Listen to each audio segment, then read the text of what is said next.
seems like you managed to get much of the filming wrapped up before COVID. When was this filmed, and has COVID affected any other spin-offs?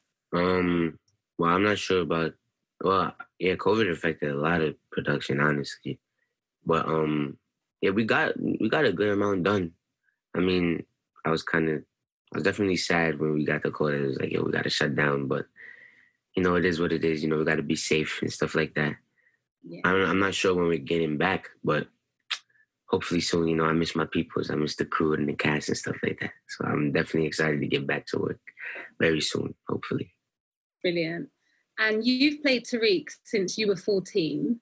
And let's not front, he's 12 even. Yeah. So let's not front, he's not the most liked character. Oh yeah. But how has playing Tariq affected you personally? Honestly, it didn't really affect me personally, but like playing Tariq, it definitely like opened my eyes to like how invested people get to TV shows and stuff that they watch like every day, like every week. It definitely opened my eyes. I'm like, damn, like people are really invested into this. Like they're walking up to me saying they hate me, stuff like that. So it's just like, okay, they're really paying attention. They're tuned in. So honestly, I take all of it. Like I appreciate all of it. You know, it's pretty cool. Michael Rainey Jr has gone from a supporting actor in Power to leading his own show. What can we expect from Tariq in Ghost? Oh, yeah, Michael Rainey is doing a great job. He's really grown up on the show. He joined us when we first started. I think he was 12 or 13. Yeah, maybe. And I'm like, whoa, he's taller than me now, and he's got facial hair, and he's a grown man. It's unbelievable. But I think what we can expect from Tariq in Ghost is that now he has to be a boss in his own right, but he also has to learn how to navigate the fact that his mother's in jail and his father is dead because he killed him. So I think even though at the time Tariq makes those decisions, he doesn't think about the aftermath. Now that his father has been killed, he killed his father, it's going to take some time for him to find his footing, but he will. And I think the relationship between Tariq and Tasha is so much stronger, and it's like a tight bond, like a true partnership. That is something that I think the audience will enjoy. But Michael is grown and he's killing it, and I'm so proud of him as a person and as an actor. Power has been a very male-dominated show. What was your experience working on it, and how has the introduction of Mary J. Blige's character Monet changed the dynamic? I actually disagree that I guess it's male-dominated maybe in the beginning, but I think if you watched from season 1 and started to see characters like, myself, Lakeisha, Lala Anthony was a big part. Leah Lauren, who played Angela Valdez, was a very big part. Actually, a lot of the women have been the deciding factors in things that go down. The women have been the people that push the story in a different direction, and we've been powerful too. But in this show, I think having Mary J. Blige step into this role of Monet is so exciting because it's adding another strong female character to our story base. And she's awesome and so humble and ready to work, her and Method Man. But for women out there who see a reflection of themselves in Monet's character, in Tasha, it's really beautiful, because I think we often don't get to see that as much. And I think the way that Monet is written, people will really enjoy. She's a really good character, and Mary J is iconic. So it's an honor to have this beautiful, iconic female come into power and literally just kill it. Wow, yeah, that sounds really cool. So Monet and Tasha seem to have a lot of things in common. Will they bump heads at all in Ghost? Interesting. It's so funny because I think we don't actually, because I'm in prison, we may not see each other at first because the worlds are different. However, our paths may cross. And when they do, we will not be buddy-buddy, at least not at Okay. first. Cool. So Tariq seems like he's in some deep water now. How will he manage college, running his drug empire, and trying to free his mom Tasha from prison? Man, that's a lot of responsibilities he's juggling right now. But, you know, Tariq is a lot smarter than people think he is. He kind of has the ghost mentality. So whatever he needs to do to help his family, to help Ma, to help Yasmin, to help Grandma, he's gonna do it. So whether it's selling drugs, whether it's whatever it is, Tariq is gonna do it, and he's gonna make sure that his family is good at the end of the day. And no matter how hard it is, no matter how long it takes him, he wants to make sure that his family is good. Speaking of the ghost mentality that you just mentioned, Tariq resembles Ghost in so many ways. Do you think he'll eventually turn or realize that he's turned into the one person he despises the most? Ooh, that's a good question.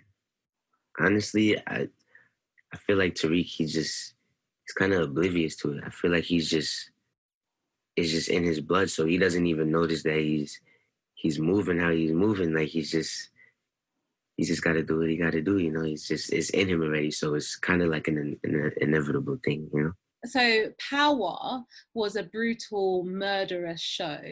What can we expect from Power Book 2 Ghost? Ooh, I think that you can expect some more brutal murders, honestly, but also, seeing the characters that you once knew have completely changed.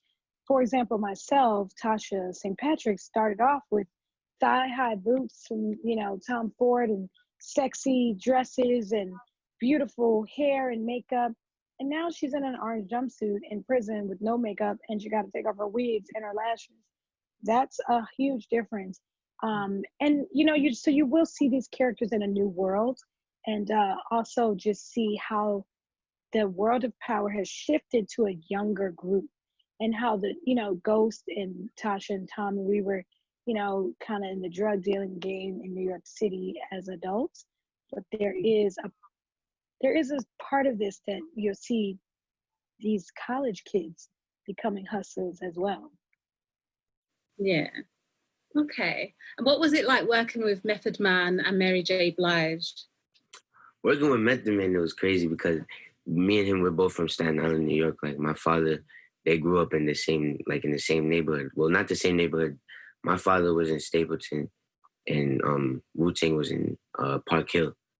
Wu-Tang was in Park Hill, and they're literally like right next to each other, those neighborhoods. So like working with him, it was crazy because my father, like, they were cool. And I also played football with his son when I was little. So it was honestly pretty crazy working with Method Man. I was like, yeah, it's lit. Staten Island is, we represented right now. Yeah. And working with Mary that was crazy. Like my mom listened to her, cleaning the house all the time. Like since I was little, I've been hearing Mary J in my ears. So when I saw her, it was like, wow, this is crazy. Like, my mom listens to her, all my aunties listen to her. But the craziest thing about it was she was like really excited to see me. Like I was not expecting that at all. I was like, this is crazy. So like when I met her, it was a lot of love, and I appreciate it. And also, Power Book 2 Ghost is full of strong Black actors and characters. How do you feel that the Black Lives Matter movement is shaping the future of TV and film? Oh, well, I mean, I feel like the Black Lives Matter movement, which I'm a huge supporter of, is shaping the future of the world, not just TV and film. I mean, this country, and particularly American culture, and maybe it also makes creators more accountable for being inclusive, and makes them more aware of diversity, or maybe aware of not seeing how they might be stereotyping certain Black characters, or putting us in a box. So I think Hollywood is even opening up its eyes and being a little bit more like, okay, we need to fix some things. But I think the whole country, and particularly here in America, but also all over the world, we're all standing with the Black Lives Matter movement, those who do stand with the movement, I should say, we're not all standing with the movement, I'll specify, but those who do are recognizing that when we stand together, we can do great things. And it can change the TV shows. It can change the films we watch, and it can change, who gets the opportunity. Yeah. So sometimes a movement like this can make all people, not just Black people, all people become aware of how we can be better to each other as people. We can treat each other better. We can do better. So there are rumors and fan theories that Ghost isn't dead. Is there any all these rumors? Yeah, people are you're saying like the second person who's asked me that. Really? Okay, that's interesting. Yes. People are saying that. So wait, are the rumors that Ghost didn't really die, that he faked his own death? Yeah, because Tommy and Ghost are known for using like private ambulances. We never saw the body, whereas we did with Angela Valdez.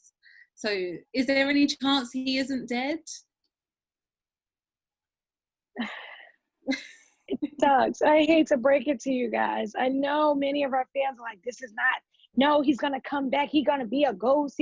Our show doesn't do that. When people die, they really die. However, sometimes, like you said, we may shoot a character and they end up in a coma or in the hospital. You don't have to die. But when the fans see, they will see. I hope this is not a spoiler, but I don't know. I'll just say that in this case, Ghost doesn't come back to life. He really is dead. I'm sorry. Thank you. Yeah. Oh, that's really nice. And then, so will we see a Tommy cameo in this season? I don't know. Okay, what about Ghost? Could Ghost or Kanan come back as Tariq's conscious again? Maybe. I don't know. Honestly, I have no clue. Okay. And then how does it feel for you personally to be the star of your own show? Obviously, you were, a supporting actor who's now gone to lead the show. How does that feel for you? Man, it's crazy. Like, it's insane. The workload is huge. I love it though. Like, it's fun. It's tiring as well, but I gotta man up and get through it. But honestly, I love it. It's a big responsibility, but I'm learning. Like, I'm growing up with my crew and my cast, but like family. So they really help me through it. They make it easy for me to, for me to be, the quarterback of the show. Everyone they're very supportive. If they see me, they kind of see me feeling down or whatever. Like, they make sure I'm good. So like, I really appreciate my crew and my cast. They make it a lot easier than I thought it would be. Honestly, I thought it would be way harder than it is. But with my crew, my cast being as good as they are, they make it easy for me. So shout out to them. That's cool. And then, what's next for the St. Patrick's if Tasha does ever get out of jail? Man, they want to, new life. They just want to live. They don't. They've been going through a lot lately. So I feel like, if they end up fixing everything, they're gonna just want to, kind of just start a fresh new slate. Yeah. And where would you like to see like Tariq's character go? Would you like to see him become more Ghost, or would you like to see him be his own man? Honestly, be his own man, because at the end of the day, the Ghost is gonna be there. So him being his own man, the Ghost is gonna be there somewhere, whether it's up front, whether it just comes out whenever it needs to. Whatever it is, the Ghost is gonna be in Tariq. That's his father, so it's always gonna be there. But yeah, I want to see Tariq, go be his own man. But, I mean, he is his own man now. He's making his own decisions. So yeah. Okay. And my last question: can you give us any sort of update on the other spin-off shows? Are they, we're all waiting for them. We're all excited. Honestly, I have no clue either. Like, all I know is that they got shut down like around the same time that we got shut down. Okay. Well, honestly, I have no clue about any of the other ones. But book 2, it's gonna be lit.